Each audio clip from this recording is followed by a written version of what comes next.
Hello, नमस्कार सभी को। आज का जो टॉपिक है वो है धातु और अधातु। धातु को मेटल और अधातु को नॉन मेटल कहा जाता है। धातुएं जैसे ही हमारे दिमाग में हम सोचते हैं कि धातु यानी मेटल, तो हमें ध्यान आता है कि ये काफ़ी मजबूत होती हैं, जिसके तार बनाए जा सकते हैं, जिनको पीट कर चादरें बनाई जा सकती हैं। ठीक है। तो जैसे क्या है, अब धातु होती कौन कौन सी हैं, जैसे लोहा है, एल्यूमिनियम है, तांबा है। ये सारे पदार्थ देखो आप इनको पहले से जानते हैं, तो ये धातुएं हैं। ठीक है। अब क्या होता है, जैसे ये एक दे रखा है कि धातु कैसी होती है, कठोर होती हैं या दिखने में कैसे होते हैं, चमकदार होती हैं। जैसे लोहा है, लोहे को हम आयरन बोलते हैं, जिसको Fe से रिप्रेजेंट किया जाता है। आगे जैसे आप अगले 9th-10th क्लास में जाएंगे तो आपको Fe लिखा मिलेगा, तो इसका मतलब होता है Fe मतलब आयरन यानी लोहा। ठीक है, ये चमकदार होता है भाई। और क्या होता है, कठोर भी होता है। फिर कोयला है। कोयला क्या है, कोयले काले रंग का एक ठोस पदार्थ होता है। ठीक है, लेकिन ये चमकदार नहीं होता और कठोर भी नहीं होता। अगर हम किसी हथौड़े से इस पे चोट लगाएंगे तो क्या हो जाएगा, इसके टुकड़े हो जाएंगे। सल्फर, सल्फर को गंधक बोला जाता है। ठीक है। अब ये क्या है, ये एक अधातु है भाई। ये भी चमकदार नहीं होती और कठोर भी नहीं होती। एल्यूमिनियम है। एल्यूमिनियम क्या होता है, इसको Al से रिप्रेजेंट करते हैं। एल्यूमिनियम एक मेटल है यानी धातु है और चमकदार होती है। देखो ऊपर की परत क्या होती है, काफ़ी टाइम तक जब कोई धातु हवा नमी में ऐसे खुली पड़ी रहती है ना, तो ऊपर की परत पे क्या हो जाती है भाई, ऑक्साइड्स जम जाते हैं। मैं आगे आपको बताऊंगी ऑक्साइड्स क्या होते हैं। तो अब के लिए आप ये समझो कि जो ऊपर की परत होती है वो खराब हो जाती है। ठीक है, उसकी चमक खो जाती है। लेकिन जैसे ही उस धातु को थोड़ा सा कट करेंगे, ऊपर की परत को हटाएंगे, तो ऊपर की जो नीचे की जो परत आएगी वो चमकदार होगी। फिर ये कठोर भी होती हैं। कॉपर, जिसको Cu बोला जाता है, Cu लिखा जाता है। ठीक है, Cu कॉपर, जिसको तांबा बोलते हैं, ये भी चमकदार होता है भाई और कठोर भी होता है। और आपने यहाँ से देखा होगा कि जो जो धातुएं हैं, आयरन है, एल्यूमिनियम है, कॉपर है, ये क्या होती हैं, इनकी दिखावट चमकदार होती हैं और ये क्या होते हैं भाई, कठोर होते हैं। लेकिन यहाँ पे कोयला और जो सल्फर दे रखा है, जिसको हम गंधक बोलते हैं, ये अधातुएं नहीं हैं। तो यहाँ से आपको समझ आया होगा कि जो अधातु होती हैं उनकी दिखावट चमकदार नहीं होती और वो क्या नहीं होते भाई, कठोर नहीं होते। आगे देखिए, जो धातुएं होती हैं ना, धातुओं और अधातुओं में कुछ अंतर हैं, जिनको भौतिक और रासायनिक अंतर बोला जाता है। इनके आधार पर हम इनको अलग अलग कर सकते हैं। ये एक छोटा सा टॉपिक है 6th क्लास का। मैं आपको थोड़ा सा यहाँ पे रिमाइंड करवाना चाहती हूँ कि भौतिक और रासायनिक गुण क्या क्या होते हैं। ठीक है, तो भौतिक वो होते हैं भाई जो क्या करते हैं, भौतिक गुण वो होते हैं जिसमें जैसे देखो लिखा हुआ है कि चमक और कठोरता धातु के क्या है, भौतिक गुण है। ठीक है, अधातुएं क्या होते हैं, कठोर नहीं होती, उनमें चमक नहीं होती, ये उनका भौतिक गुण है। लेकिन रासायनिक गुण क्या होते हैं, जैसे कुछ धातुएं होती हैं जो हवा में नमी होती है यानी पानी की जो मात्रा होती है और ऑक्सीजन जो होती है, उससे क्या करेंगी, उनकी ऊपर वाली खरत जो परत होती है वो अभिक्रिया करके खराब होनी शुरू हो जाती है। तो उसमें एक नया पदार्थ बनता है, उसको बोलते हैं रासायनिक गुण। जैसे देखो एक छोटा सा उदाहरण मैं देती हूँ, दूध है और दूध क्या बन गया है भाई, दही बन गया। दूध का हमने क्या बना दिया, दही। तो ये उसका रासायनिक परिवर्तन है, रासायनिक गुण हो जाएगा। लेकिन दूध को हमने फ्रीज में रखा हुआ है आइसक्रीम बनाने के लिए। अब मन नहीं करता आइसक्रीम खाने का, तो उसको आइसक्रीम को बाहर निकालो और वो पिघल जाएगी और क्या बन जाएगा, वापस से दूध। तो ये कैसा परिवर्तन है उसका, भौतिक, ये भौतिक गुण है उसका। ठीक है, आगे देखिए, धातुओं और अधातुओं के भौतिक गुण। तो धातुओं और अधातुओं के भौतिक गुणों के बारे में बता रखा है कि जितनी भी धातुएं होती हैं, ठीक है, उन्हें हम क्या कर सकते हैं, ऐसे हथौड़ा दिखा रखा है कि हथौड़े से हम अगर किसी लोहे की कील पर चोट लगाएंगे तो उसका आकार परिवर्तित कर सकते हैं। लेकिन उसका गुण जो है यानी वो लोहा है, ठीक है, तो वो रहेगा तो लोहा ही, उसके गुणों में तो कोई परिवर्तन नहीं आएगा। तो ये एक भौतिक परिवर्तन है। ठीक है भाई, आप समझ पा रहे हो? आपने देखा कि लोहे के कील और एल्यूमिनियम के तार को पीटने से उसका क्या कर सकते हैं, हम आकार बदल सकते हैं। यदि उन्हें अधिक शक्ति से पीटा जाता है तो उन्हें किस में बदला जा सकता है, शीट में परिवर्तित किया जा सकता है, यानी एक पतली चादर बनाई जा सकती है। ठीक है, आपने मिठाइयों पर सजाने वाले चांदी के वर्क देखे होंगे, देखे मिठाइयों के ऊपर लगे होते हैं। इसके दो रीज़न हैं भाई, चांदी को मिठाइयों पर क्यों लगाते हैं।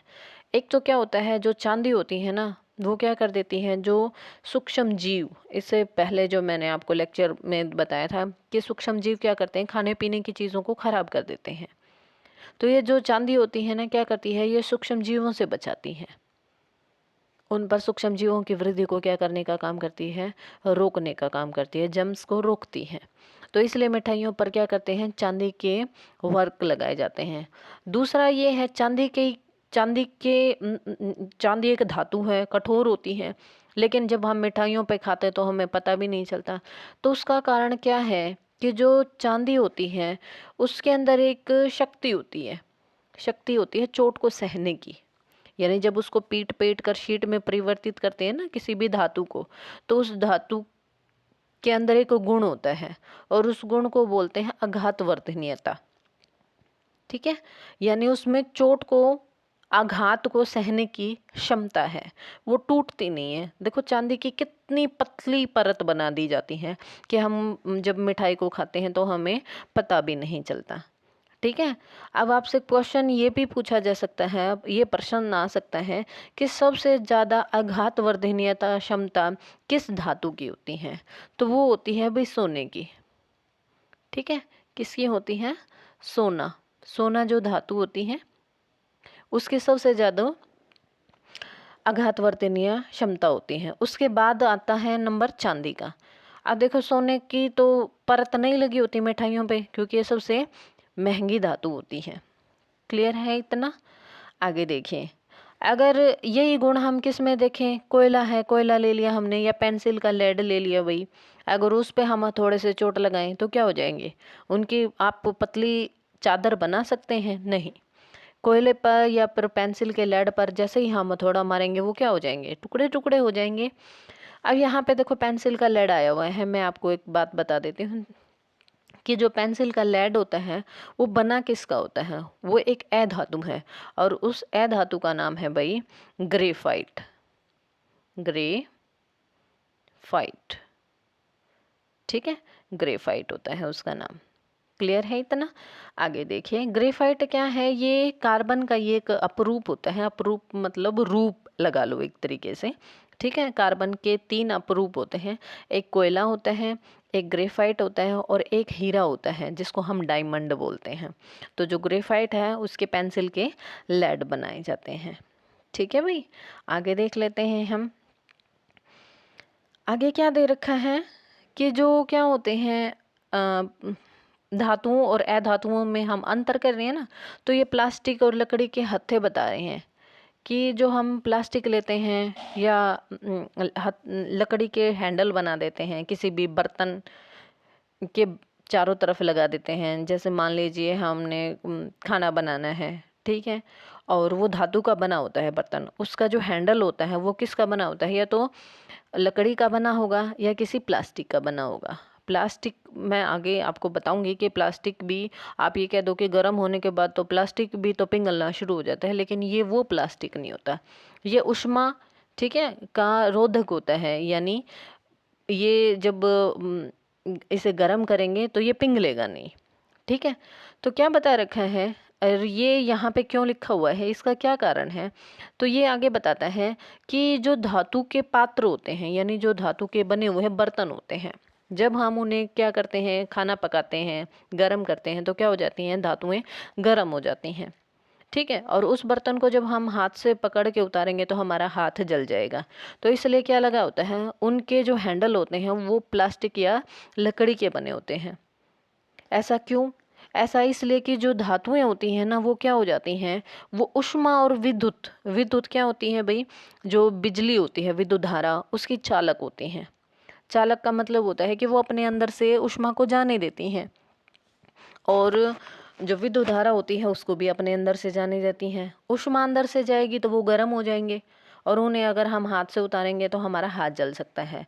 और जो विद्युत कर्मी होते हैं, यानी जो बिजली का काम करने वाले होते हैं, उनके आपने पेचकस देखा होगा, उसके ऊपर प्लास्टिक का हैंडल लगा होता है। वो इसीलिए लगा होता है क्योंकि जितने भी आपने कोई भी बिजली का सामान देखा है, जैसे पेचकस है, प्लास है, वो धातु का बना होता है और धातु विद्युत को अपने अंदर से जाने देती है। अगर हम उसको ऐसे ही अपने हाथ से पकड़ेंगे तो हमें करंट लग सकता है, तो इसलिए उसके जो हैंडल होते हैं, जो हत्थे होते हैं, वो किसके बने होते हैं? प्लास्टिक के बने होते हैं। उनके ऊपर एक रबड़ का कवर लगा होता है। आई थिंक आपको इतना समझ आया होगा। ठीक है, आगे देखिए, ये दिखा रखा है कि विद्युत परिपथ बना रखा है और यहाँ पे देखिए वायर को कनेक्ट करते टाइम यहाँ पे एक लोहे की कील को यूज़ किया गया है। जब कील यूज़ कर रखी है तो क्या करेगा? बल्ब जल रहे हैं, तो इसका मतलब ये लोहे की जो कील है वो अपने अंदर से विद्युत धारा को गुजरने देती है। ठीक है, अगर हम ऐसे ही इसको हाथ लगाएंगे तो हमें करंट लग सकता है। तो जो पेचकस या प्लास होता है उसके ऊपर क्या लगा होता है? प्लास्टिक या रबड़ का कवर लगा होता है। और रबड़ विद्युत धारा का क्या होता है भाई? कुचालक, यानी अपने अंदर से करंट को नहीं जाने देता। ठीक है, आगे देखिए, ये दे रखा है, लिखा है कि लोहे की कील जो होती है, छड़ होती है, तांबे का तार क्या होता है? विद्युत धारा के सुचालक होते हैं। जबकि गंधक सल्फर को बोला जाता है और कोयला विद्युत धारा के क्या होते हैं भाई? कुचालक। ये ऊष्मा के भी कुचालक होते हैं, यानी गर्म भी नहीं होते हैं और दूसरा विद्युत धारा को अपने अंदर से जाने भी नहीं देते। ठीक है, इसके बाद देखिए ना, आगे है कि धातुओं का एक गुण और दे रखा है कि धातुओं का वह गुण जिससे उन्हें खींचकर तारों में परिवर्तित किया जा सकता है, वो गुण को क्या कहलाता है? तन्यता। ठीक है, यानी जब धातुओं को क्या करेंगे? हथौड़े से पीटेंगे तो उसकी हम क्या बना सकते हैं भाई? शीट में परिवर्तित कर सकते हैं। उस गुण को बोलते हैं आघातवर्धनीयता। और यहाँ पे धातुओं को पीट कर खींच कर क्या बनाए गए हैं? तार बनाए गए हैं। तो इस गुण को क्या बोलते हैं?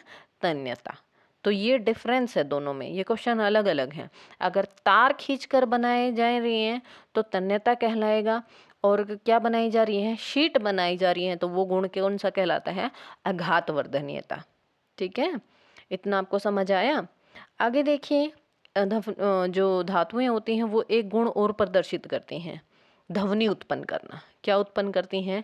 ध्वनि। मान लीजिए हमने एक लोहे की शीट है या धातु का कोई सिक्का है और एक कोयले का टुकड़ा फर्श पर गिरा दिया, तो किस में से साउंड प्रोड्यूस होगा? कौन ध्वनि उत्पन्न करेगा? तो लोहे की शीट, ठीक है, धातु का सिक्का, ये क्या करेंगे? ध्वनि उत्पन्न करते हैं। तो जो धातुएं होती हैं वो एक गुण और प्रदर्शित करती हैं जिसको हम बोलते हैं ध्वनिक गुण।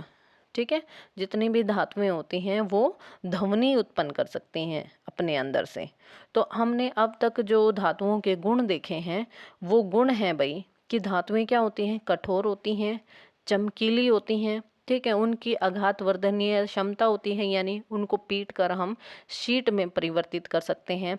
तन्य होती हैं, यानी उनके हम खींच कर उनमें से लंबे लंबे तार बना सकते हैं। ठीक है, वो क्या पैदा करती हैं? वो ध्वनि को पैदा कर सकती हैं। वो ऊष्मा की चालक होती हैं, यानी वो गर्म हो जाती हैं अपने अंदर से। मान लीजिए हमने एक पतीले में पानी रखा हुआ है, तो क्या होगा? जो धातु का बना हुआ पतीला है वो अपने अंदर से ऊष्मा को जाने देगा, तभी तो पानी उसके अंदर रखा हुआ है वो गर्म हो पाएगा। और जो धातुएं होती हैं वो विद्युत की भी क्या होती हैं? सुचालक होती हैं।